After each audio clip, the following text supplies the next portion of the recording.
Semuanya, bismillahirrahmanirrahim. Assalamualaikum warahmatullahi wabarakatuh. Waalaikumsalam warahmatullahi wabarakatuh. Alhamdulillah, alamin. Wa bihi nasta'inu ala umuri dunya waddin. Assalatu wassalamu ala ashabil anbiya'i wal mursalin, nabiyina Muhammad wa ala alihi wa ashabihi ajmain, amma ba'du. Yang kami hormati Ketua PCIM Spanyol, Bapak Muhammad Iqbal. Yang kami hormati pula pengurus PCIM Spanyol secara perwakilan dari PCIM se-Eropa atau di kawasan Eropa. Alhamdulillah sudah hadir ada Mas Hidayat dari Hongaria, ada Ibu Berta dari Makedonia ya, kemudian juga ada Mbak Prita dari Singapura, dan semuanya alhamdulillah bisa join pada siang hari ini. Dan terhormat juga Mas Mario Landa Zaini selaku pemateri atau narasumber kita pada siang hari ini atau pada malam hari ya kalau jam di Indonesia, yang sudah hadir di tengah-tengah kita yang sudah menyempatkan waktunya untuk berbagi kepada kita mengenai kehidupan Muslim di Italia seperti itu.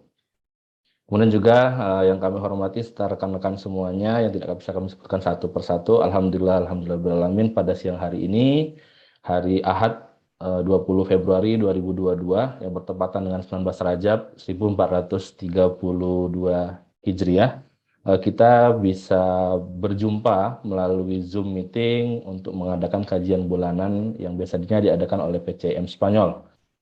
Kita adakan setiap bulannya dan alhamdulillah pada bulan Februari 2022 ini Mas Mario berkenan menjadi pemateri yang akan sedikit bercerita kepada kita, memberikan wawasan kepada kita informasi tentang bagaimana sih kehidupan Muslim di Italia seperti itu. Dan insya Allah kita akan adakan juga kajian-kajian ke depannya, mungkin dari PCM Hongaria nanti akan bercerita tentang kehidupan Muslim di sana, kemudian juga mungkin yang dari Eropa Utara ya, kebetulan juga ada yang dari Eropa Utara ini, ada keluarga Mbak Socha dan keluarganya juga di Latvia kayak gitu, bisa bercerita juga kepada kita nanti untuk saling bertukar informasi dan seterusnya. Baik, Bapak, Ibu-ibu, rekan-rekan semuanya, kita tidak perlu berpanjang lebar.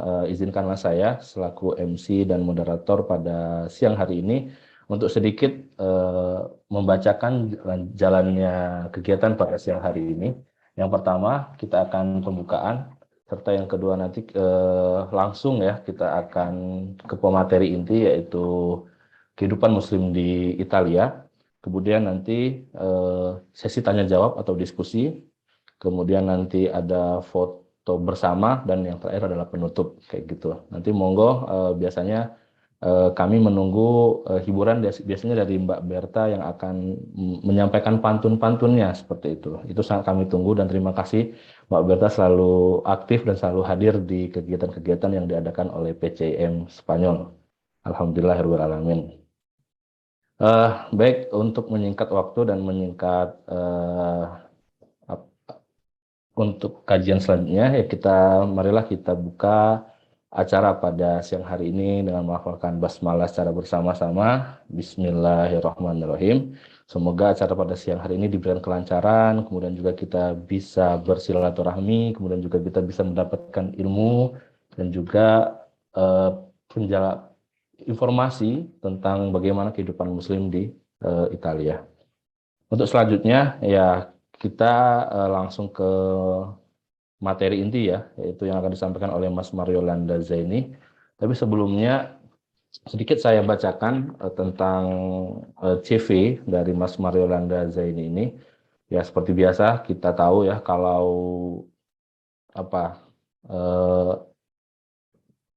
di Indonesia itu terkenal yang namanya ya tak kenal maka tak sayang dan seterusnya. Maka dari itu kita mulai dari perkenalan terlebih dahulu. Semoga dengan perkenalan ini kita jadi tahu siapa pembicara kita, dari mana asalnya, kemudian seperti apa kegiatannya dan seterusnya. Ya, namanya adalah Mas Mario Landa Zaini. Biasa dipanggil Mario kayak gitu ya. Karena di grup juga beliau memperkenalkan diri dengan nama Mario. Dan beliau ini berasal dari Riau, ya, Riau di Sumatera. Kemudian menariknya Mas Mario ini tahun 2012 itu baru lulus SD kayak gitu. Nah, jadi monggo untuk kita semua bisa ngitung lah ya, kira-kira kalau lulus SD 2012 itu lahirnya tahun berapa kayak gitu. Jadi ini masih sangat mudah pemateri kita pada siang hari ini kayak gitu. Jadi ya kita-kita ini kayaknya emang ya di tahun 2012 kayaknya udah ada yang selesai S2 mungkin, udah ada yang menikah, mungkin juga udah ada yang ya macam-macam lah. Mas Mario baru lulus SD kayak gitu. Dan saat ini Mas Mario sudah melanjutkan undergraduate-nya ya di Italia, tepatnya di Ca' Foscari University, Venice, Italia. Mulai tahun 2020 sampai sekarang, studying for undergraduate in philosophy, international studies, and economics. Kemudian juga sempat ke Brno, Czech Republic, yaitu di Masaryk University, karena awarded for Erasmus Plus Exchange Program for 5 months, tahun 2021 sampai 2022. Jadi memang usianya masih muda, tapi pengalamannya sudah luar biasa untuk menjelajah bumi Allah yang sangat indah ini. Hari ini dia sudah di tengah-tengah kita untuk sedikit bercerita, berbagi mengenai kehidupan Muslim yang ada di Indonesia. Kemudian juga kalau untuk organisasi beliau banyak mengikuti kayak Riau Yacht Foundation, Book for Indonesia, kemudian juga PPI Italia. Kemudian untuk achievement atau penghargaan cukup luar biasa ya, cukup banyak seperti itu. Dan nah menariknya ini Mas Mario ini ya bisa kita bilang belajar dan bisa ya 5 bahasa seperti itu. Tentunya Indonesia sebagai native dan Malaysia native. Untuk English dia intermediate, ya sebenarnya mungkin udah menguasai juga. Kemudian Italian beginner dan Turkish beginner. Jadi monggo nanti kalau ada yang mau diskusi atau ngobrol lebih lanjut bisa langsung follow Instagramnya di Mario Zaini kayak gitu. Kemudian kalau untuk WA-nya nanti di grup PCM ada seperti itu ya. Baik, seperti yang kita ketahui sebelum saya sampai berikan waktunya sepenuhnya kepada Mas Mario, Islam pernah berjaya di Eropa yang dimulai pada abad ke-7 hingga abad ke-14 ya. Jadi kurang lebih sekitar 7 abad seperti itu. Ya paling bisa kita lihat ya ada di Andalusia atau Spanyol dan juga di beberapa negara seperti Sisilia di Italia. Hanya saja sampai saat ini ya Muslim ini bisa dikatakan minoritas di Eropa. Hanya saja masih ada sedikit sejarah atau sedikit jejak dari yang namanya kejayaan Muslim seperti yang di Andalusia ada di beberapa masjid, ada beberapa bangunan, begitu juga di tempat-tempat yang lain. Hanya saja sekarang menjadi minoritas dan tidak banyak ya. Maka dari itu sangat menarik ketika kita berbicara bagaimana sih kehidupan Muslim di negara-negara Eropa atau di benua biru ini sampai saat ini. Maka dari itu kita perlu untuk mengupdate informasi mengenai kehidupan Muslim seperti apa kayak gitu kan. Kemudian juga bagaimana perbedaan-perbedaan yang ada dan seterusnya. Baik, demikian yang bisa saya antarkan untuk Mas Mario. Mas Marionya, wah ya, oke. Kemudian nanti silahkan kurang lebih ada setengah jam untuk Mas Mario akan menyampaikan materinya. Setelah itu kita akan adakan sesi tanya jawab atau diskusi. Monggo Bapak Ibu yang mau bertanya atau merespon bagaimana penjelasan dari Mas Mario tadi dipersilahkan setelah sesi Mas Mario menyampaikan. Untuk saat ini, waktu dan tempat kami persilakan kepada Mas Mario Landa Zaini untuk menyampaikan materinya. Waktu dan tempat kami persilahkan. Sebelumnya boleh minta tolong share screen nggak, Mas? Yang Boleh. Yang slide kemarin. Saya coba ya, Mas. Sebentar. Oke. Soalnya nih mau ngonek ke laptop nggak mau ngonek hotspotnya tadi. Bismillahirrahmanirrahim.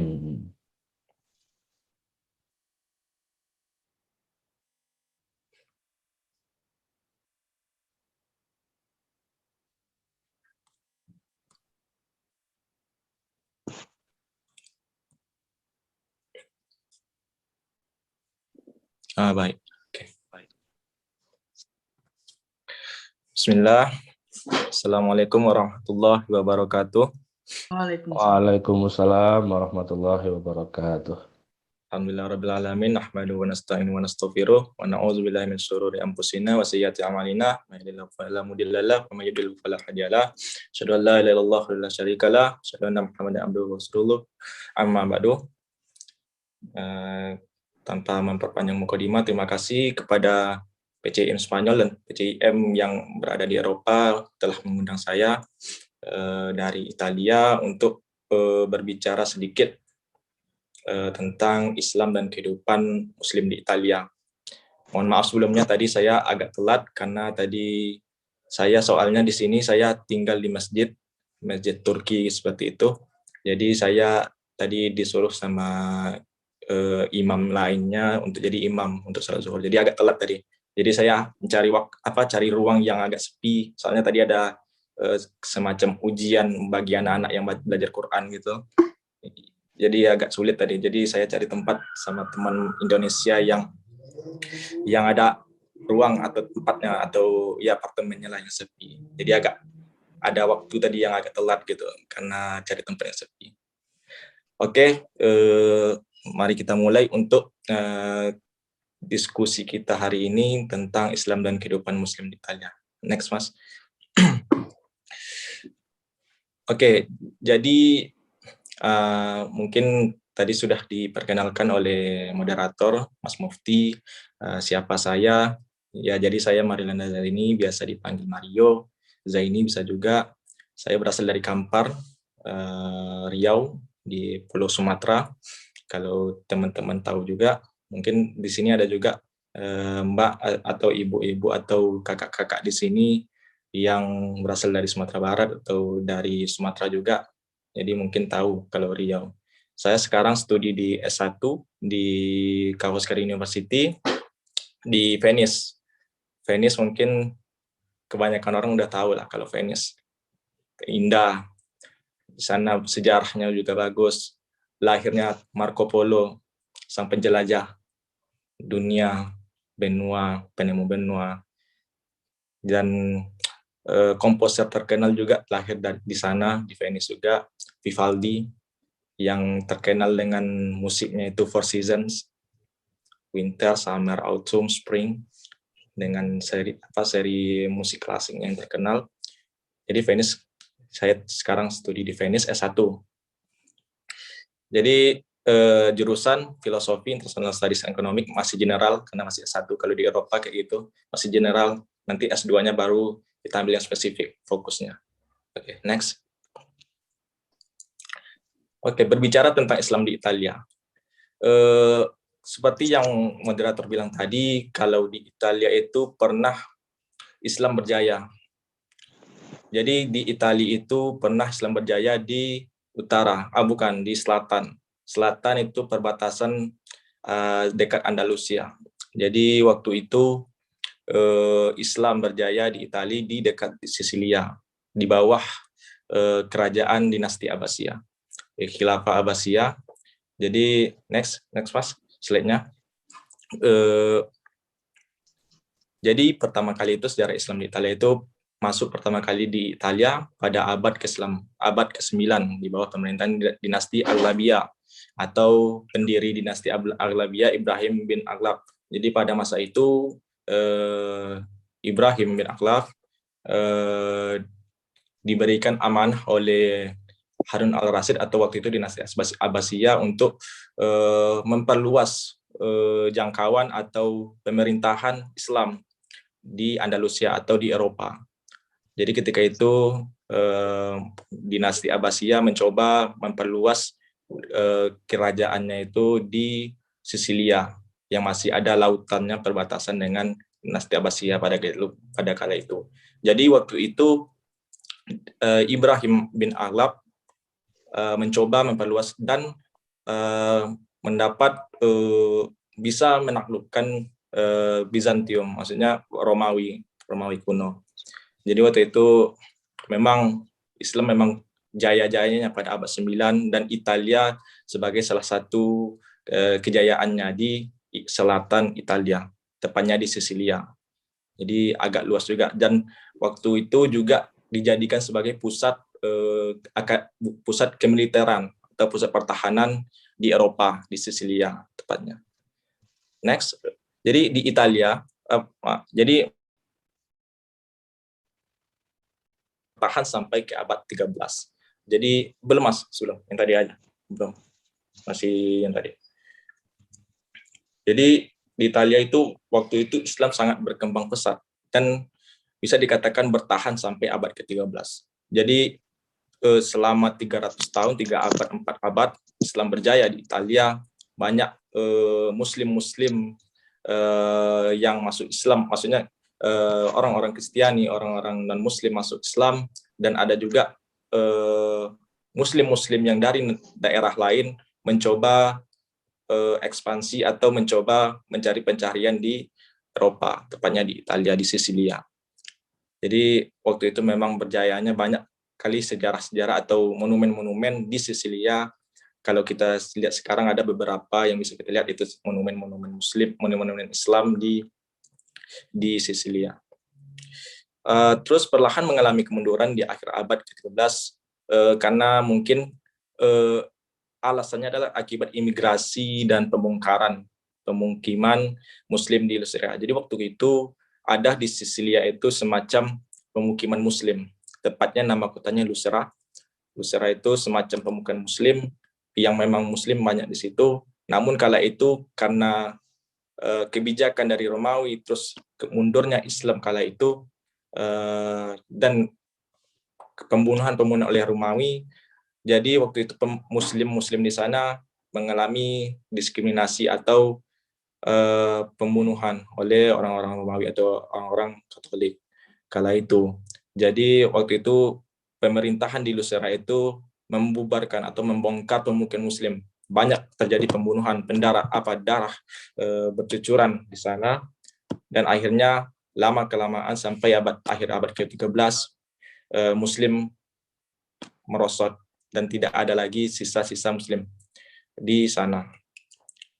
Namun seiring berjalannya waktu, 1 abad, 2 abad, 3 abad seterusnya, sampai ke abad 20, Muslim kembali hadir di Italia.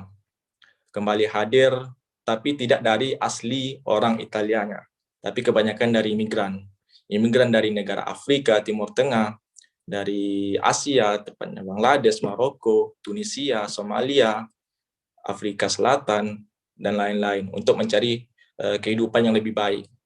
Jadi kebanyakan imigran Muslim datang ke sana, membuat sebuah komunitas Muslim, membangun masjid, membuat acara-acara kajian seperti kita buat sekarang, dan akhirnya sekarang Muslim hadir kembali di Italia, di tiap-tiap kota pasti ada.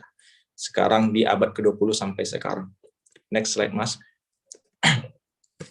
Jadi sekarang berbicara tentang background Islam di Italia itu jumlahnya ada 1,4 juta Muslim. Itu kebanyakan dari imigran.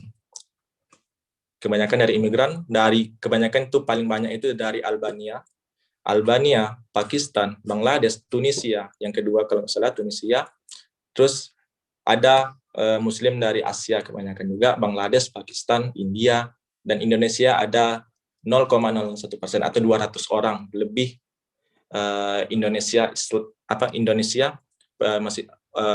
Orang Indonesia di Italia.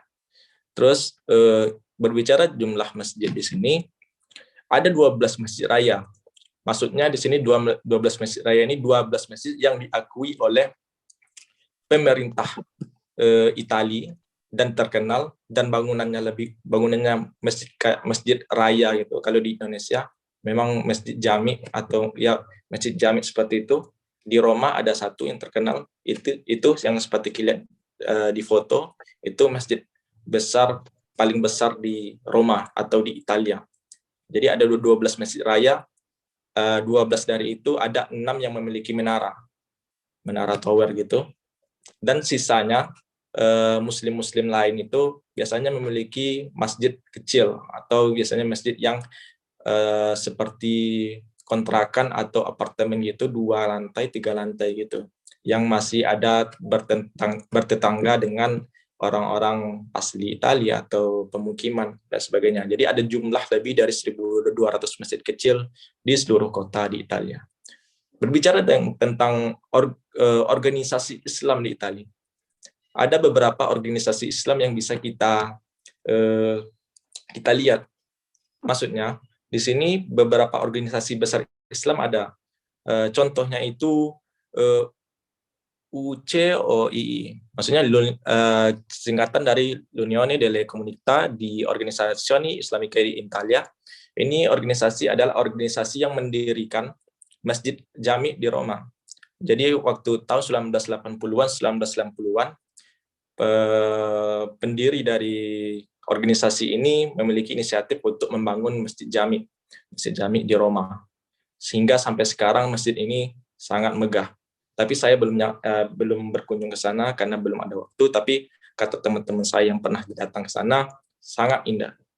Yang seperti kita lihat di foto. Yang kedua itu ada organisasi yang terkenal itu La Lega Muslimuna Mondiale. Itu sama juga visinya. Visinya itu menghadirkan Islam kembali di tanah Italia. Tanah Italia biasanya, tapi saat ini kebanyakan itu masih pusatnya di Roma, belum tercakup oleh kota-kota lain. Tapi visi misinya masih sama, ingin menghadirkan Islam kembali di Italia dengan rahmatul lil alamin atau dengan kedamaian. Terus yang selanjutnya itu Cores. Cores ini Comunità Religiosa Islamica Italiana. Ini komunitas yang sangat terkenal, yang sering membuat acara tentang Islam secara berkemajuan. Maksudnya menghadirkan sikap toleransi dan sikap saling membokong, saling bekerja sama dengan agama-agama lain. Misalnya membuat acara interfaith dialog, maksudnya dialog antar agama dan sebagainya. Jadi di Italia itu organisasi yang satu ini memang aktif sekali, bahkan di Eropa, bahkan di dunia terkenal sekali, dan pendirinya pun terkenal sekali. Jadi kalau berbicara tentang Italia, pasti pendiri organisasi ini akan, kalau organisasi ini pasti ini orangnya, dia yang sering bersuara, seperti itu. Selain yang tiga ini, ada organisasi-organisasi lain yang terkenal, atau organisasi yang enggak terkenal tapi di negaranya terkenal. Contohnya komunitas-komunitas Muslim, atau organisasi-organisasi yang memang asal dari negaranya.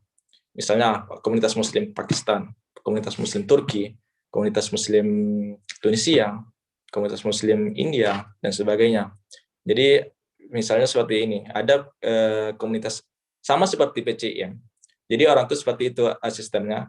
Jadi ada pimpinan Muhammadiyahnya yang di pusat, di asal Indonesia atau asal negaranya. Nanti bikin cabang lagi di negara yang banyak muslimnya, banyak orang asli di sana, orang yang imigrasi untuk bekerja di sini, misalnya di tempat saya di Venice, nanti bikin komunitas, diajak bikin masjid, ajak berbokong-bokong, bekerja sama, bikin acara-acara, bikin bazar dan sebagainya, untuk mengajak muslim-muslim atau muslim-muslim yang satu darah atau satu negara bisa ikut bekerja sama.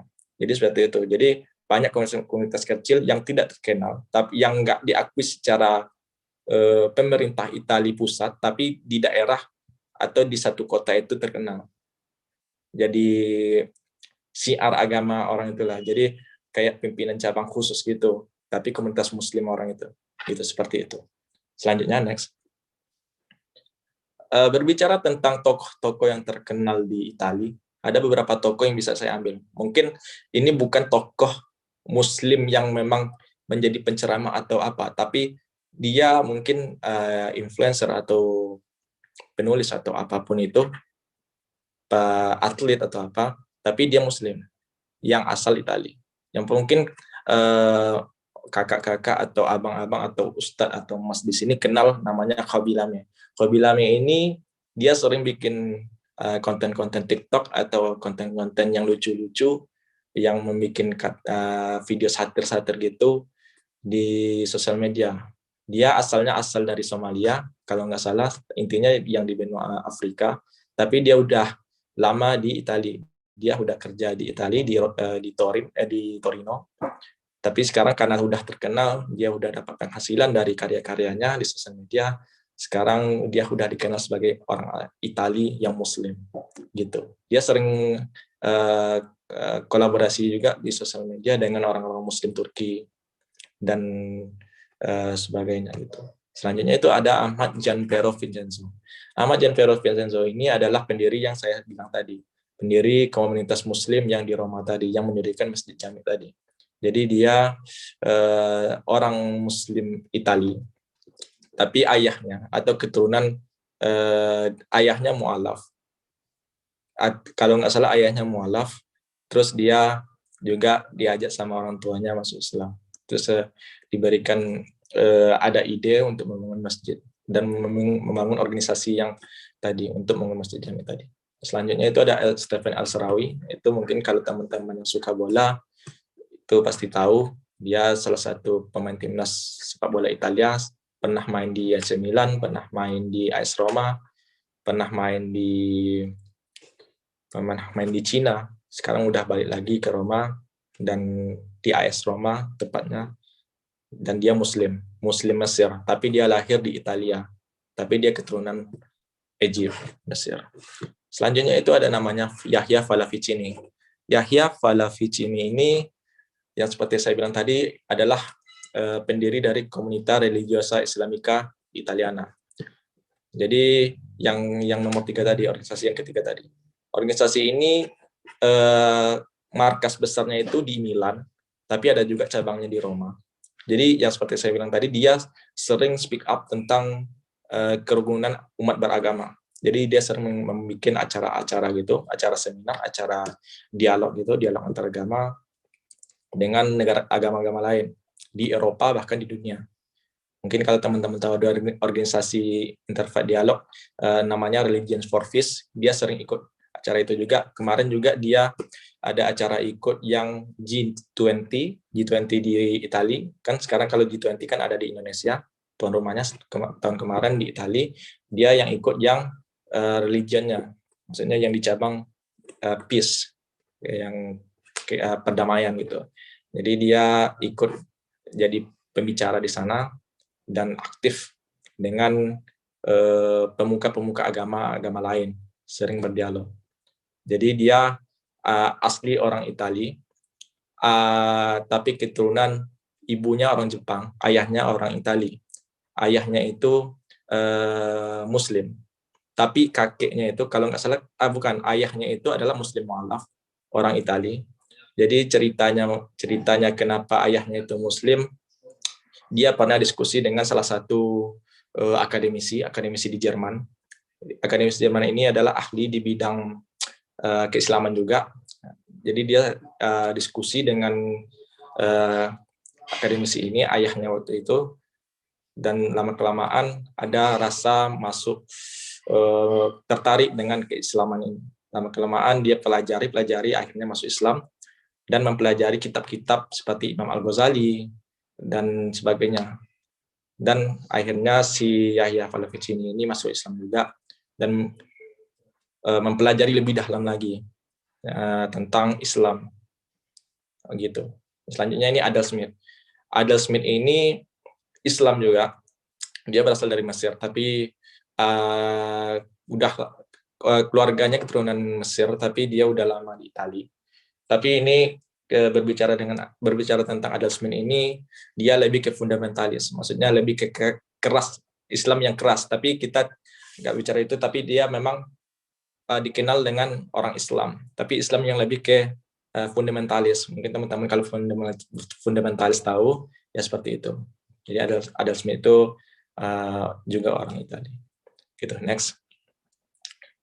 Oke, ini ada dokumentasi dari si tokoh yang Yahya Falafitini ini dengan Sekretaris Umum PP Muhammadiyah waktu acara kemarin di Roma. Jadi Prof. Abdul Mukti jumpa dengan Yahya Falafitini kemarin waktu acara COP20 di Roma. Oke, seperti itu. Jadi waktu itu Prof. Abdul Mukti sebagai perwakilan dari Indonesia, tepatnya diambil dari kita, dari PP Muhammadiyah untuk mengikuti acara dialog antaragama tersebut. Itu. Selanjutnya next. Oke, kita mungkin lebih ke diskusi tentang bagaimana kehidupan Islam di Italia. Apakah kehidupan di Italia itu rasis? Pertanyaannya. Oke, next. Berbicara tentang kehidupan Muslim di Italia, apakah kehidupan sebagai Muslim di Italia aman? Ini saya berbicara sekarang ini, kalau kehidupan Muslim di Italia, saya akan berbicara tentang pengalaman saya, bukan mungkin bisa berbicara tentang pengalaman saya dan bisa kita berbicara tentang literatur mungkin nanti kalau kita bisa. Tapi mungkin saya kebanyakan berbicara tentang pengalaman saya, apakah saya aman di sini kalau berkehidupan sebagai Muslim atau tidak. Ini foto ini adalah foto asli yang saya ambil ketika Lebaran tahun kemarin, Lebaran Idul Adha. Lebaran Idul Adha di Venice. Saya aktif di masjid orang Turki. Saya juga sebagai kalau namanya itu santri juga, santri di sana, belajar Quran juga. Jadi saya sering aktif kegiatan-kegiatan atau memberikan pelayanan. Misalnya ada yang bisa bantu atau bersih-bersih masjid atau jadi imam atau azan waktu Jumat dan sebagainya. Ini foto ketika sholat Aid Idul Adha. Jadi bisa dikatakan kalau saya di sini sebagai Muslim aman-aman saja untuk saat ini, karena kalau dibilang rasis atau enggaknya itu saya belum menemukan rasis kalau tinggal di Venice ya. Kalau di kota lain saya nggak tahu, tapi memang seperti itu. Karena saya mungkin karena udah berteman atau lingkungannya udah teman-teman Muslim yang Turki. Jadi saat ini saya belum menemukan diskriminasi antara non-Muslim Muslim dengan non-Muslim, orang yang asli di sini gitu. Berbicara juga tentang beribadah seperti sholat Jumat dan perayaan hari raya besar. Mungkin kalau bedanya dengan Indonesia dengan di luar negeri, mungkin teman-teman yang di Spanyol atau di negara lain yang sekarang lagi diaspora juga tahu pasti akan berbeda. Contohnya mungkin puasa. Kalau di sini puasanya kan, kalau di Indonesia kan kita mungkin azan dengar, bukanya tahu kan, jadwal bukanya udah tahu, ada azan dengar atau beduk udah bunyi. Kalau di Eropa mah nggak ada. Jadi di Eropa memang ya kita harus pandai-pandai, dan jadwal puasanya, jadwal sholatnya, jadwal berbukanya kalau berbicara tentang puasa ya waktunya akan agak lama, karena kita biasanya kalau puasa itu jadwalnya samar kebanyakan atau masuk ke musim panas seperti itu. Terus bagaimana dengan sholat Jumat? Kalau saya sih, kalau sholat Jumat sekarang di sini banyak sekali masjid kalau saya temukan. Tiap kota, bukan di kota, tapi kalau di Venice, di sini bisa dikatakan ada 6 atau 7 masjid yang bisa saya temukan. Ada masjid yang komunitas Pakistan, ada 2 kalau nggak salah, ada masjid komunitas Tunisia, Egypt, dan ada Turki, komunitas Turki. Jadi ada 6 atau 7 gitu. Kalau masalah sholat Jumat seperti itu. Tapi kalau sholat 5 waktu gitu, biasanya agak sulit. Karena mungkin karena regulasi juga, regulasi COVID, satu. Yang kedua adalah regulasi, bukan regulasi, tapi jamaahnya itu kebanyakan sibuk. Sibuk maksudnya kerja di weekday. Tapi kalau weekend biasanya sholat subuh berjamaah. Kalau saya ya. Jadi sholat subuh biasanya sholat berjamaah, ada kajian gitu pakai bahasa Turki, karena orang itu kan kebanyakan Turki. Jadi seperti itu. Biasanya kalau malam Sabtu juga, biasanya ada juga Jumat malam, sholat Isya berjamaah. Biasanya orang itu ada grup WhatsApp yang memang khusus untuk jamaah-jamaah komunitas Muslim tersebut. Kalau perayaan hari raya besar seperti Idul Fitri dan Idul Adha, itu seperti yang kita lihat, biasanya orang itu pasti ada merayakan sesuai ajaran atau sesuai mazhab yang dia ambil mungkin. Seperti itu. Terus bagaimana dengan Islamofobia di Italia? Berbicara dengan ini, jadi ada survei tahun 2019 itu namanya Pew Research, itu 55% penduduk Italia itu memang tidak ramah dengan Muslim. Maksudnya di sini adalah sentimen masyarakat ketika mendengar Muslim pasti langsung kepikirannya itu adalah teroris. Kenapa? Karena ini mungkin berbicara tentang kembali ke tahun 2000-an. Tahun waktu di mana di Amerika lagi hangat-hangatnya teroris. 11 September tahun berapa, kalau nggak salah tahun 2001 atau 2004, waktu itu ketika gedung yang di US itu dapat dicap dari Muslim, teroris Muslim. Jadi lama kelamaan sentimen itu langsung terpikir ketika mendengar Muslim, kalau di Italia pasti teroris. Seperti itu. Jadi kebanyakan sampai sekarang nggak semuanya seperti itu, tapi 55% penduduk Italia ketika mendengar Islam, baik itu di berita atau langsung berbicara itu, pasti seperti itu, langsung ke teroris, kasar, maksudnya ya bom-bom, pembunuhan dan sebagainya, gitu. Next. Ini mungkin agak pengalamannya, berbicara tentang makanan. Kalau kita di Indonesia kan makanan halal oke. Tapi kalau kita di Eropa mungkin agak sulit masalah makanan, karena kalau kita makan di restoran itu biasanya nggak ada label halal kadang-kadang. Tapi kalau di Eropa mungkin ada beberapa restoran halal. Biasanya pemiliknya itu adalah orang-orang Muslim. Biasanya makanannya pasti makanan-makanan yang asal mereka. Misalnya kalau restoran Turki ya makanan Turki, kalau Timur Tengah seperti Mesir ya makanan Mesir, kalau Pakistan atau Bangladesh ya makanan Bangladesh dan sebagainya. Seperti itu. Jadi kalau masalah restoran di sini, kalau di Italia sih oke pasti ada yang makanan-makanan yang bisa kita makan yang halal gitu. Kalau masalah daging di sini biasanya ada toko atau pedagang halal baca. Jadi yang jual daging halal gitu biasanya ada di sini. Biasanya itu di pasar-pasar atau biasanya ada toko gitu yang sampingnya itu restoran halal, sampingnya itu toko yang jual daging. Jual daging segar seperti itu. Ya, seperti itu. Next. Kalau masalah makanan ya seperti itu. Selanjutnya. Oke. Mungkin kita ke topik pendidikan. Apakah pendidikan Islam ada di Italia? Sampai sekarang kalau pendidikan Islam di Italia yang masuk ke sekolah formal itu pernah dicoba oleh beberapa komunitas Muslim untuk bisakah pendidikan Islam atau pelajaran agama Islam sebagai pelajaran tambahan untuk anak-anak Muslim imigran atau Muslim yang sekolah di sekolah formal, itu pernah dicoba. Tapi sampai saat ini saya belum pernah mendengar kalau Islam itu atau pelajaran agama Islam menjadi pelajaran tambahan di sekolah formal di Italia. Kalau saya lihat, walaupun pernah dicoba tapi belum ada dapat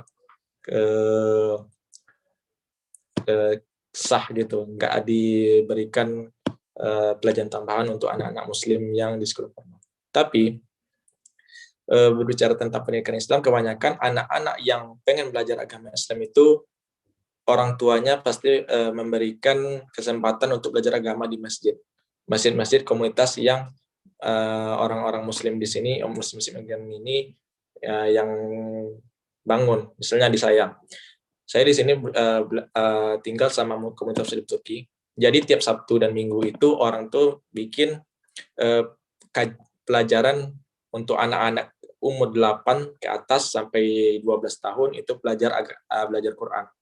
Alif Bata, kalau kita mungkin di Indonesia Iqra 1 sampai 6, tapi kalau di sini kan mungkin ada kurikulum yang ditetapkan oleh masjid. Jadi orang tuh belajarnya Abata juga, tapi dengan makhraj yang beda dari imam lain. Kalau Turki kan, kalau kita kan alif, kalau orang di sana Turki elif, jadi seperti itu. Tapi intinya kebanyakan di sini pasti disupport. Kalau masalah pendidikan di Islam biasanya di masjid yang komunitas Muslim yang ada. Kalau seperti saya gitu, Sabtu Minggu ada anak-anak yang belajar agama, belajar Quran, belajar tajwid, belajar hafalan Quran, ada belajar fikih, rukun iman, rukun Islam dan sebagainya. Seperti itu kalau masalah pendidikan Islam di sini. Bagaimana dengan kajian keagamaan? Biasanya setiap komunitas Muslim itu pasti ada kajian keagamaan tersendiri. sesuai ya jalan yang diambil masing-masing. Ya kalau mohon maaf, kalau Salafi ya Salafi, kalau yang mazhabnya Hanafi ya Hanafi. Biasanya komunitas Muslimnya seperti itu kajiannya. Sama seperti kita kalau kajian kayak gini, kajian ini, ya kajiannya seperti ini ya seperti ini. Biasanya pasti ada, biasanya tiap minggu ada, atau tiap setelah sholat Jumat ada, atau setelah sholat subuh ada. Seperti itu kajiannya. Yang saya tahu ya, pengalamannya saya tahu. Saya seperti itu. Kalau kajian keamanan untuk masyarakat Muslim di Italia. Next Mas. Next slide. Oke, berbicara tentang Islamofobia rasisme. Berbicara tentang Islamofobia rasisme itu ketika diakses pelayanan publik, ini pelayanan publik ini berbicara tentang pelayanan publik seperti transportasi.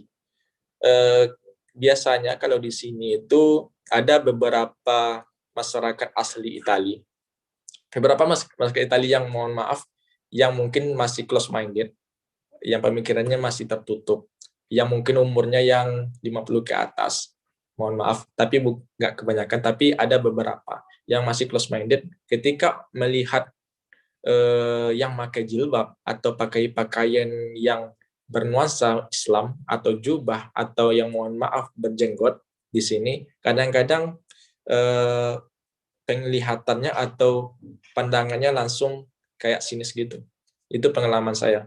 Ada beberapa, kalau saya sih penampilan nggak ada sih yang bernuansa Islam, tapi ada beberapa yang teman-teman kita yang Muslim Pakistan, Bangladesh, biasanya kalau ketika sholat Jumat, biasanya langsung pakai jubah gitu. Jadi ketika di transportasi gitu, biasanya langsung dipandangkan sinis gitu. Gini ya, kayak gitulah kan, kayak ya langsung pandangannya buruk gitu. Ketika yang ada pakai jenggot dan sebagainya, pakai peci putih dan sebagainya. Biasanya kayak gitu kalau di akses pelayanan publik, biasanya kayak gitu. Kadang-kadang cerita yang lain mungkin di akses pelayanan publik ini ketika di kantor pos atau di kantor kesehatan seperti itu, kalau di rumah sakit seperti itu. Kadang-kadang diberikan appointment-nya itu atau jadwal tunggunya agak lama. Jadi biasanya itu nggak didahulukan, walaupun appointment-nya seperti ini, tapi biasanya dikasih durasi yang agak lama, tapi nggak prioritaskan gitu. Jadi agak rasis lah kan, agak diskriminasi. Tapi nggak semuanya seperti itu, tapi ada beberapa seperti itu. Kalau masalah akses pelayanan publik. Terus yang tadi seperti saya bilang tadi, pakaian jubah dan hijab kadang-kadang menjadi pandangan yang sinis beberapa masyarakat di sini. Terus ada juga kasus yang agak unik di sini, masalah ketika meminta izin ketika ada acara-acara gitu, acara-acara atau ketika membangun masjid atau bikin tempat sholat gitu di salah satu rumah, biasanya kita kan harus minta izin gitu kan, soalnya kan agak berisik atau apa. Biasanya orang asli Italia itu kadang-kadang ada alasan yang nggak bisa membuat orang itu nggak bisa sholat atau nggak bisa bikin masjid gitu di sini. Karena ada beberapa Muslim migran gitu nggak pandai bahasa Itali khutbahnya. Misalnya khutbah Jumat atau khutbah Idul Adha, Idul Fitri atau apalah kan di rumput atau di lapangan ketika minta izin, kan orang Itali takut ketika khutbahnya nggak pakai bahasa Itali, orang asli Itali nggak paham apa yang dibicarakan oleh Muslim-Muslim yang imigran ini. Misalnya ini, ketika khutbahnya bahasa Arab atau ketika khutbahnya misalnya Muslim Turki pakai bahasa Turki khutbahnya, orang tuh takut ketika khutbah nanti bicaranya agak-agak kasar, maksudnya agak-agak lebih kayak teroris gitu, takutnya seperti itu. Jadi ketika mau minta izin, mau tak mau ada syaratnya harus khutbah pakai bahasa Itali. Jadi biasanya seperti itu masing-masing di Italia. Jadi ketika khutbah gitu biasanya ada 3 bahasa. Bahasa pertama itu bahasa asli orang itu, masjidnya, terus bahasa Turki. Kalau ada lagi komunitas orang-orang asli lain, biasanya bahasa Makedonia atau bahasa Albania dan sebagainya. Bisa gitu. Jadi ada 3 bahasa ketika khutbah. Mau tak mau, karena itu biar sentimen masyarakat, oh ini bicaranya pakai bahasa Italia, oh ini ya, oh itu ya. Jadi ketika seperti itu kan orang asli asli yang Italia yang non Muslim itu paham, oh Islamnya nggak keras gitu ya, oh gini ya, nggak bicara tentang teroris itu ya, oh nggak kasar ya Islamnya di situ, seperti itu. Ada beberapa seperti itu, mau tak mau, karena ketika minta izin harus seperti itu, khutbahnya harus ada bahasa Italianya ya, biar orang lain paham ketika kalian apa itu. Next. Oke, mungkin ini sebagai penutup. Berbicara tentang rasisme dan Islamofobia, ada salah satu penulis, dia juga akademisi, peneliti. Dia berkata, black doesn't mean dangerous, white doesn't mean trash, brown doesn't mean smuggler, Muslim doesn't mean terrorist, woman doesn't mean weak, and LGBT doesn't mean sick. There's some fundamentals that we must realize if we are to build a just and human society. Mungkin teman-teman paham, ini maksudnya adalah kita jangan rasis, kita jangan mengkerucutkan salah satu komunitas atau salah satu gender atau salah satu orang, warna atau apapun agamanya. Kita jangan ketika mendengar itu jangan langsung kita mencap orang itu buruk atau bahaya atau apapun. Jangan lihat sisi itunya, tapi kita pelajari dulu. Pelajari apakah benar, apakah seperti itu, apakah seperti ini. Jadi gitu. Jadi janganlah ketika kita melihat orang hitam langsung sentimennya mencuri atau bahaya atau kasar atau apa. Ketika mendengar Muslim langsung teroris, dengan seperti itu. Jadi kita harus pelajari apakah seperti itu atau tidak. Ya mungkin seperti itu. Jadi ini sebagai penutup. Terima kasih semuanya. Kalau ada yang mau didiskusikan, ada pertanyaan, silakan tanyakan baik via chat atau via unmute. Kalau lebih bagusnya unmute sih, jadi kita bisa kayak ngobrol gitu, diskusi. Soalnya saya pengen kenalan juga sama mbak-mbak, mas-mas di negara lain juga. Soalnya saya di sini satu orang aja kayaknya. Soalnya rencananya saya mau buka jejaring juga nih, PCIM di Italia. Jadi mungkin ada saran atau apa, diskusi tentang apa. Nah, seperti itu sih. Terima kasih. Assalamualaikum warahmatullahi wabarakatuh. Waalaikumsalam warahmatullahi wabarakatuh. Masya Allah, terima kasih Mas Mario Randazaini. Ya, kita berikan aplaus ya kepada Mas Mario, baik itu aplaus dalam hati nggak apa-apa. Luar biasa penyampaian materinya, luar biasa penyampaian informasinya mengenai Muslim di Italia, seperti itu ya. Jadi memang setiap negara di Eropa itu pasti ada penduduk Muslimnya, apapun itu dia imigran, pendatang, ataupun pelajar segala macamnya. Hanya saja memang tadi berbagai regulasi-regulasi tadi itu kadang ya ada yang ketat, ada juga yang harus pakai bahasa ini, kemudian juga ada pandangan sini dan seterusnya. Memang itu sudah menjadi kayak ya beginilah Muslim yang ada di Indonesia, kayak di Eropa, karena memang ya tadi minoritas seperti itu ya. Berbeda ceritanya kalau kita berbicara di negara-negara Muslim yang mayoritas. Baik, Bapak dan Ibu serta rekan-rekan semuanya, kita akan masuk ke sesi tanya jawab atau diskusi seperti itu. Tapi untuk sedikit merilekskan suasana atau sedikit refreshing, kita berikan waktu sepenuhnya kepada Mbak Berta Siagian untuk sedikit memberikan pantun dan motivasi kepada kita semua. Waktu dan tempat kami persilakan Mbak Berta. Ya, Mas Mario boleh sambil minum ini, membasahi tenggorokan sambil, sebab nanti diperlukan kerongkongan yang basah untuk jawab pertanyaan yang pasti banyak. Assalamualaikum warahmatullahi wabarakatuh. Waalaikumsalam warahmatullahi wabarakatuh. Waalaikumsalam. Mas Mario bicara Islam Italia di kajian bulanan PCIM Espania. Islam berawal dari Sisilia, sarang mafia yang mendunia. Bukti peradaban sejarah Islamia harus diketahui di masa milenium. Sisilia di bawah dinasti Abbasiyah berjaya pesat taklukkan Bizantium. Berkata Mussolini, tokoh ternama, pemimpin fasis banyak tingkah. Tak akan ada masjid di Roma selama tak ada gereja di Mekah. Kemustahilan runtuh oleh kenyataan. Masjid Agung Roma didirikan. King Faisal wujudkan impian. Misi Mussolini runtuh berserakan. Islamfobia, rasisme perlu advokasi. Orang asli menolak dengan pasti. khutbah dan ceramah diawasi. Tak apalah, mereka juga ingin mengerti. Katanya Italia toleransi beragama. Konon juga junjung tinggi hak asasi. Islam belum sepenuh diterima, kegiatan dan masjid dibatasi. Ketika Islam hadir kembali, komunitas Islam banyak berdiri. Imigran Muslim hadir di Italia, menebar pesat ke penjuru negeri. Islam hadir berdaya guna, perilaku Rasulullah menjadi cermin. Dakwah damai memberi warna, menebar Islam rahmatan lil alamin. Misi dakwah, misi mulia, penuhi bumi ilmu agama. Harapan untuk Muslim Italia tumbuh besar dan diterima. Wassalamualaikum warahmatullahi wabarakatuh. Waalaikumsalam warahmatullahi wabarakatuh. Terima kasih banyak Mbak Berta Siagian yang selalu aktif, selalu hadir, selalu meramaikan setiap kajian dan kegiatan di PCIM Spanyol. Luar biasa, pantun ya, memang berkaitan dengan apa Muslim yang ada di Italia seperti itu ya. Oke, baik Bapak Ibu serta rekan-rekan semuanya, monggo kita buka tiga pertanyaan. Kemudian nanti silahkan raise hand atau langsung unmute. Nanti kita akan langsung berikan waktu sepenuhnya kepada penanya. Baik, sudah ada yang mau bertanya?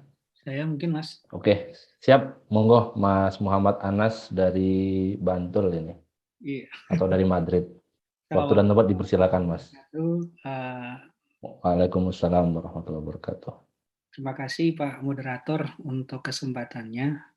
Materinya sangat menarik ya, terutama kalau kita berbicara Muslim di Eropa, karena seperti yang kita ketahui sendiri, Muslim di Eropa itu adalah kaum minoritas ya. Kita secara jumlah memang tidak sebanyak teman-teman mungkin yang Kristiani yang ada di Eropa seperti itu.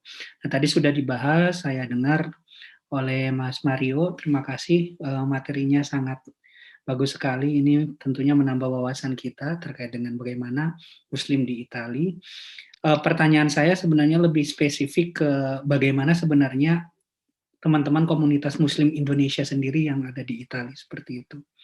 Karena kalau kita berbicara konteks atau kondisi di Spanyol, terutama di Madrid, kita sudah ada PCIM yang mungkin setiap bulan biasa ada agenda, kita ada kumpul bersama gitu. Dan bahkan di KBRI alhamdulillah kita juga difasilitasi, kita bisa sholat Jumat berjamaah dengan teman-teman Indonesia yang ada di Madrid seperti itu. Nah, di Italia sendiri seperti apa, dan apakah ada semacam wadah khusus atau agenda khusus teman-teman di Italia atau di kota tertentu sepengetahuan Mas Mario untuk bisa berkumpul seperti itu, untuk bersilaturahmi satu sama lain. Itu yang pertama.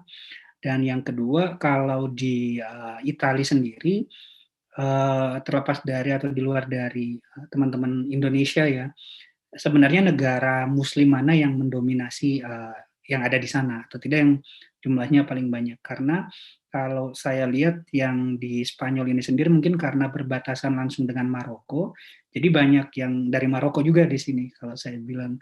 Nah, sedangkan kalau di Italia seperti apa? Terima kasih, mungkin itu saja pertanyaan dari saya. Assalamualaikum warahmatullahi wabarakatuh.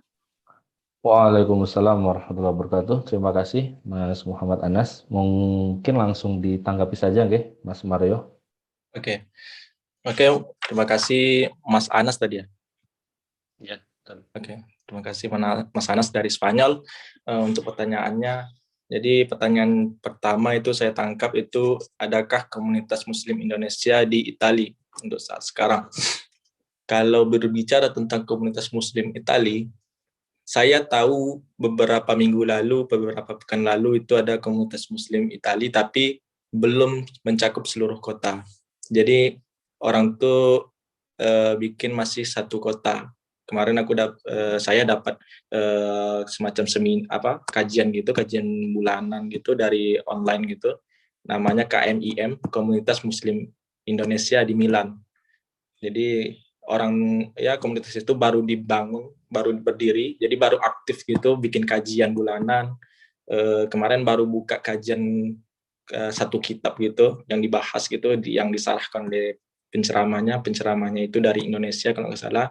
Terus nanti komunitas muslimnya yang dari Milan itu undang ceramahnya tiap bulan gitu, kasih kajian 1 jam, seperti itu yang saya tahu saat ini. Tapi kalau berbicara tentang PCIM, saya belum ada. Kemarin saya sebenarnya ada ide gitu, setelah saya datang di sini, saya kan udah aktif nih di Muhammadiyah, saya udah cerita-cerita juga sama teman-teman di PCIM di Eropa, minta tolong juga, boleh nggak gabung dulu untuk numpang gitu, karena nggak ada PCIM di Italia untuk saat ini, belum ada lagi, anggotanya pun nggak ada.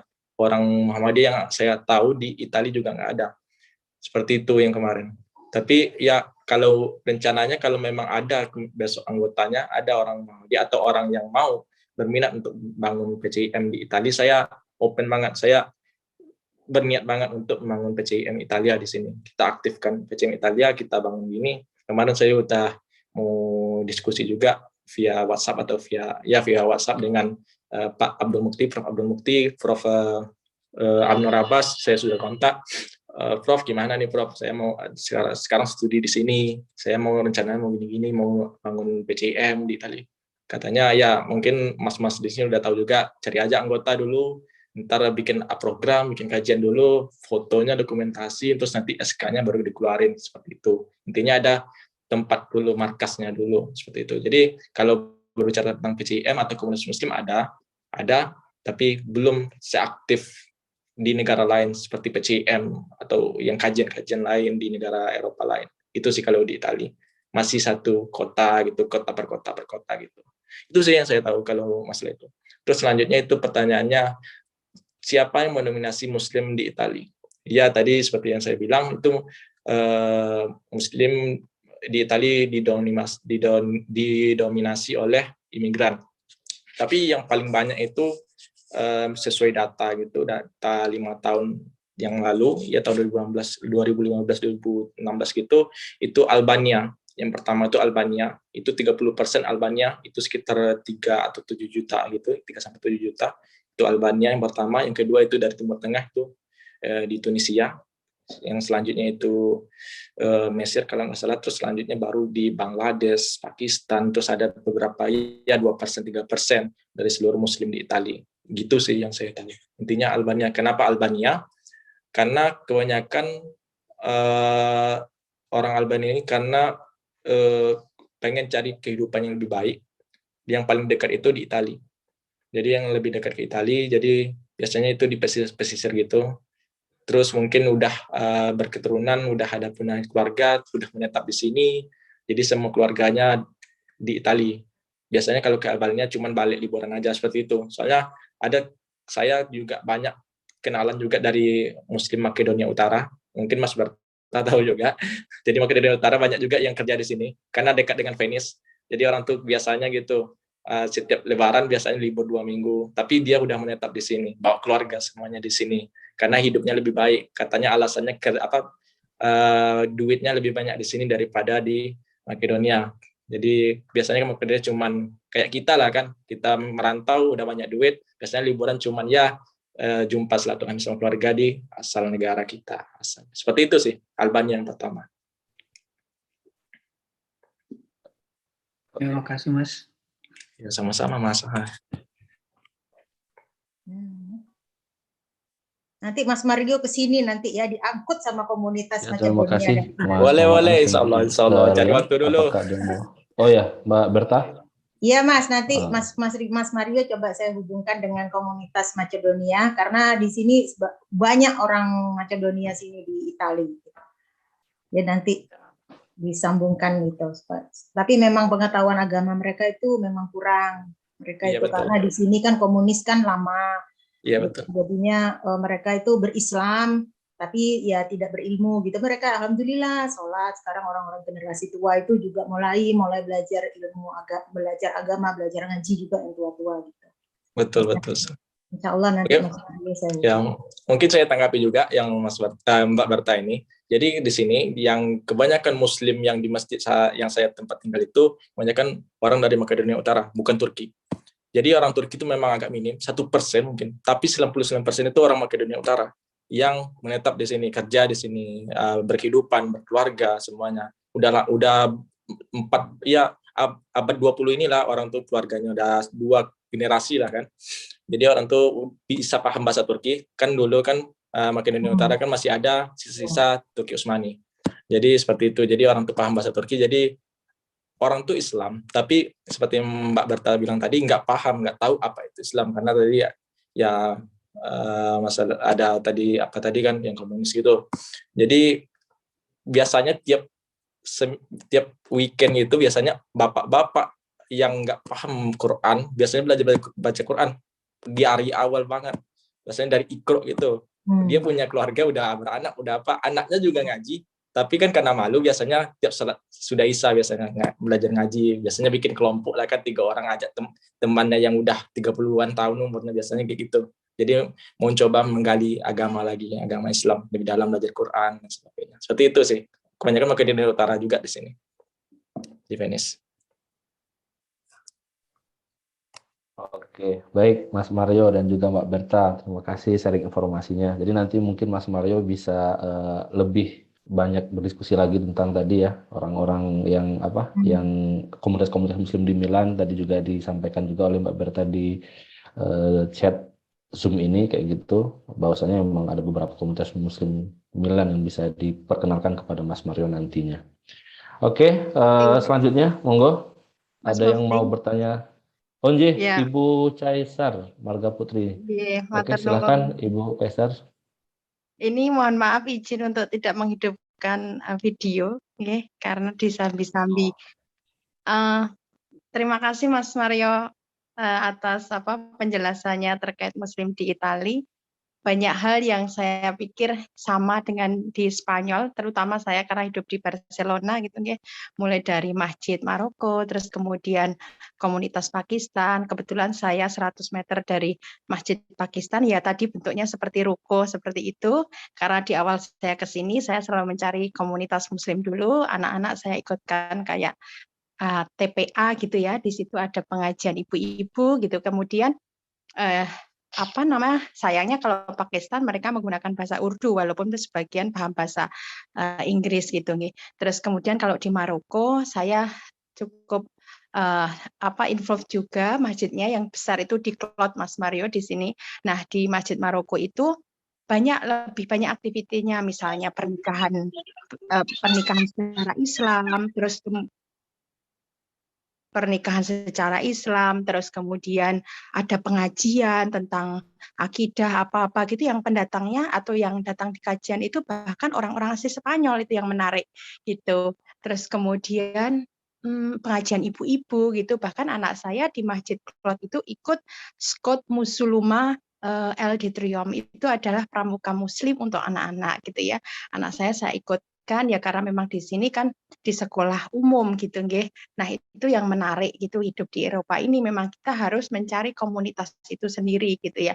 Ketika kita mencari komunitas dari negara lain, malah di situ kita bisa belajar agama dan juga belajar budaya mereka gitu ya. Kalau kita dari Indonesia ya memang kita udah tahu, kemudian kita ada PCIM dan itu sesuatu hal yang mungkin di Indonesia kita dapat. Nah, ketika kita involve dengan mereka gitu kan, kita dapat hal, oh ternyata seperti ini ya, mereka welcome dengan kita yang dari Indonesia, bahkan mereka lebih menghargai. Nah, ada hal yang menarik ketika tadi Mas Mario menyatakan bahwa orang yang 50-an ke atas itu mereka lebih kayak agak sinis gitu terhadap orang dengan atribut Muslim. Tetapi kalau saya di sini saya merasa malah mereka itu yang welcome terhadap saya yang menggunakan atribut Muslim gitu ya. Seperti mereka itu kadang menyapa saya lebih dulu, menyentuh anak saya di kepalanya gitu, nggak takut. Tapi yang muda-muda itu kayak lebih menjaga jarak kalau belum kenal gitu ya, kecuali kalau guru atau apa gitu kan, karena udah kenal mereka baik gitu.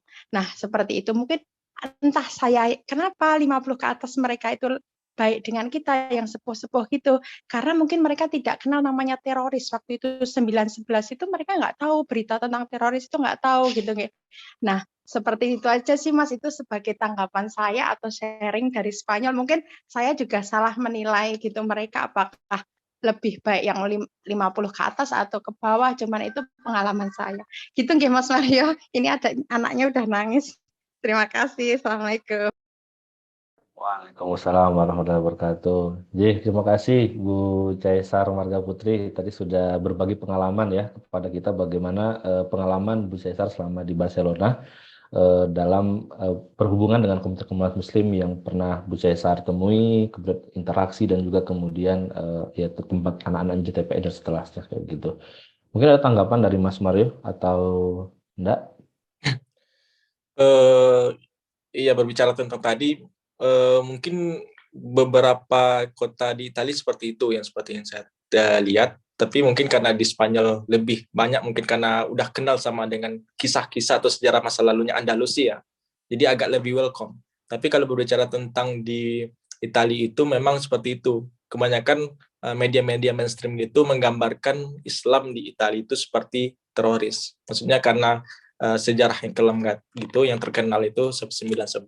Jadi ketika mendengar ya seperti yang saya bilang kembali tadi, ketika mendengar kata Islam, siapa apapun alirannya, apapun basic agamanya itu pasti jatuhnya ke situ, arahnya ke teroris gitu.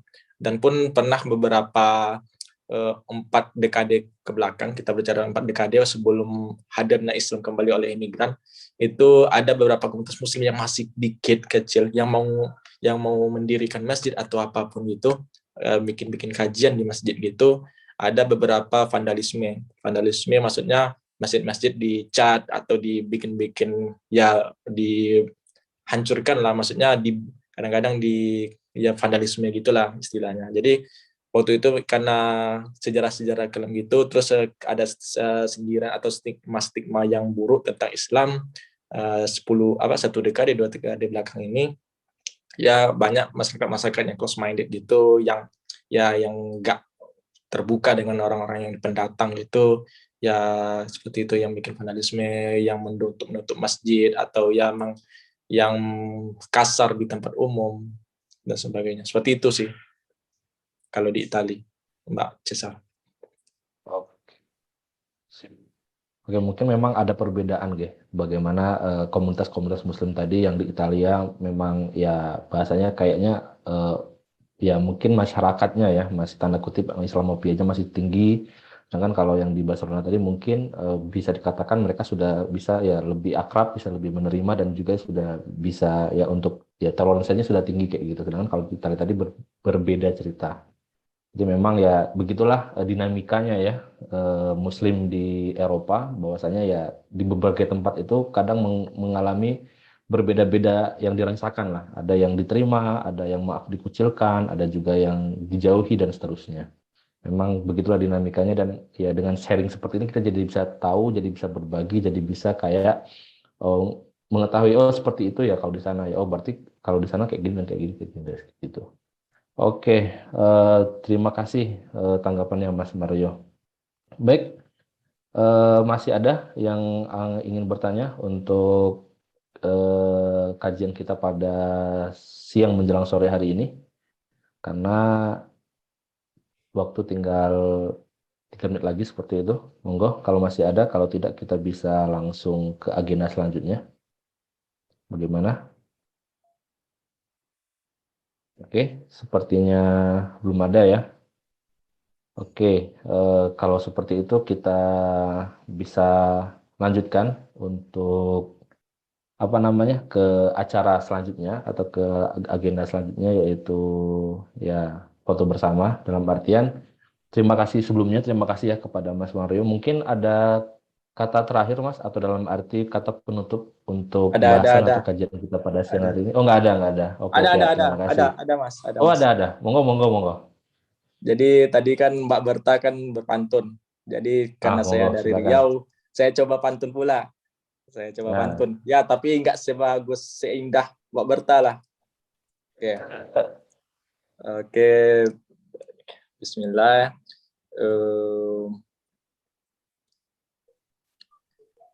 Ini orang Melayu ini pandai berpantun. Ya, enggak, dikit pantunnya. Jadi pizza Italia rasanya enak tenan, paling enak makanya sama teman. Terima kasih saya haturkan, kurang lebihnya tolong maafkan. Venesia kota lautan, Marco Polo nama bandaranya. Salah kata lagi mohon maafkan. Semoga kajian hari ini dapat manfaatnya. Itu aja. Masya Allah, cakep. Cakep. Terima kasih semuanya.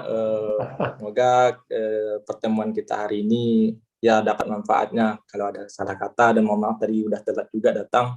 Semoga kita bisa bekerja sama bersilaturahmi kembali untuk kajian-kajian selanjutnya bulan depan dan ke depannya. Dan sehat selalu untuk semua kita di masa pandemi ini. Amin amin. Baik, amin. Terima kasih Mas Mario Landa Zaini dari Italia yang sudah menyampaikan waktunya dan memang luar biasa perjalanan beliau. Bahkan beliau saat ini juga sudah masih nyantri internasional kayak gitu di Masjid Orang Turki, ngimamin juga, azan juga. Jadi ya monggo kalau di sini ibu-ibu, bapak yang punya anak perempuan ya bisa nggak tahu. Jangan dapat orang Turki itu nanti, Bang. Enggak, belum, masih lama, masih S1 Mbak. Aduh. Baik, seperti itu ya. Kita cukupkan sebelumnya, kita foto bersama terlebih dahulu sebagai dokumentasi dan sebagai kenang-kenangan untuk kajian kita pada siang atau sore hari ini. Nanti setelah kita tutup, tapi kalau masih ada yang mau tegur sapa, kita persilahkan kayak gitu. Oke, monggo dibuka dulu untuk kameranya. Bagi yang bisa, bagi yang tidak ya tidak apa-apa, karena memang berbagai macam kegiatan sedang dilakukan. Oke, baik. Monggo, Bu Faiza bisa mengambil gambar dan aba-abanya. Oke, dibantu ya Pak Mufti. Takutnya kamera saya ini. Oke, 1, 2, 3. Ada lagi? Mas Yudi, Mas Iqbal, Mbak Nisa. Oke, 1, 2, 3. Sudah. Oke, siap. Terima kasih. Alhamdulillahirabbil alamin. Terima kasih semua Bapak, Ibu, rekan-rekan semuanya atas kerauhan, atas kehadirannya pada siang hari ini. Semoga kita mendapatkan manfaat dan semoga juga menambah informasi pada kita dan juga menebalkan keimanan kita selama kita berada di benua biru ini sebagai minoritas, tapi tetap kita harus perkuat ukhuwah kita, kemudian keimanan kita dan seterusnya. Saya Mufti Al-Mutahha mohon undur diri dan juga mohon maaf jika banyak salah kata maupun dalam kegiatan tadi banyak yang kurang. Dan kurangnya saya mohon maaf. Billahi taufiq wal hidayah. Assalamualaikum warahmatullahi wabarakatuh. Waalaikumsalam. Waalaikumsalam.